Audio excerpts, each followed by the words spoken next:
how it's easy to build yourself from a perspective that I think helped me navigate through life.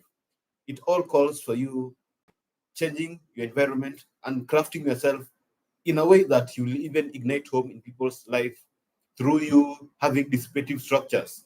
And this how I build. Number one is self-awareness. I became self-aware of what I did on a daily basis. I learned to wake up in the morning, do routines that at least help me navigate through my mind, help me juggle up. And now I can say, through being self-aware, I knew my strengths, I knew my weaknesses, I knew the opportunities that I created in my life, and I knew the threats and the time bound that I kept so that everything in life gets going. Number two, being resilient. I had to be resilient in whatever manner that I had to do. In whatever things that I did in life, I had to be resilient enough to pass through the bleeding episodes, pass through a life that I can say that you need to focus on what brings value in yourself.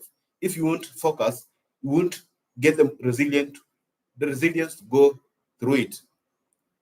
So be your own Shujaa at any moment and learn how to tackle these dissipative structures. Number three, have that courage to live a more fulfilling life.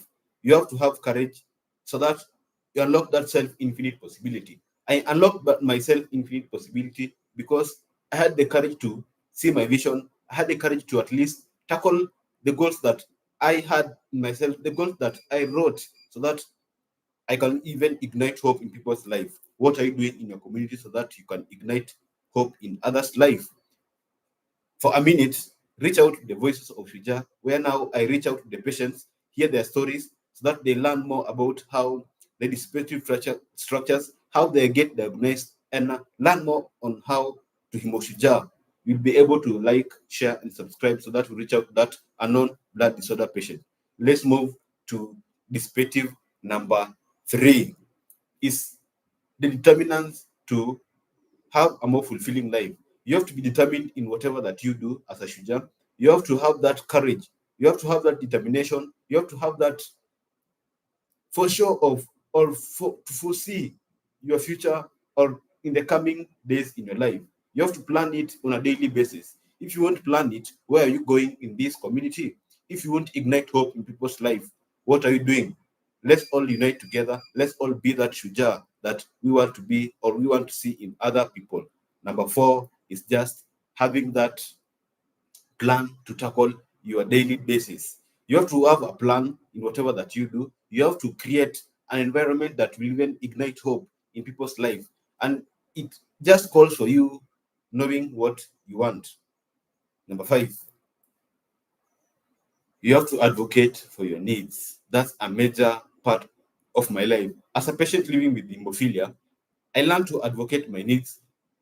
Well, I learned to at least reach out to that community so that it unlocks infinite possibility. What are you doing in your community so that you reach out that person who's living and who doesn't know how to unlock that self-infinite possibility? Let's all work together. Let's all have the faces of leadership, which is resilience, which is respect. That leads to us the law of process. Number six, in whatever that you do in life, you have to get through process so that you have the results.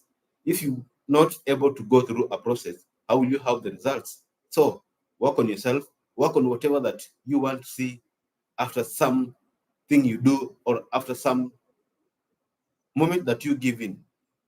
Be your own Shujaa. Let's all unlock that self-infinite possibility. These are the perspective sockets that help me to learn more about a blood disorder. Like, share, and subscribe so that we even ignite hope in people's. And you never know, you could ignite hope in a person's life through your story. Stay Shujaa.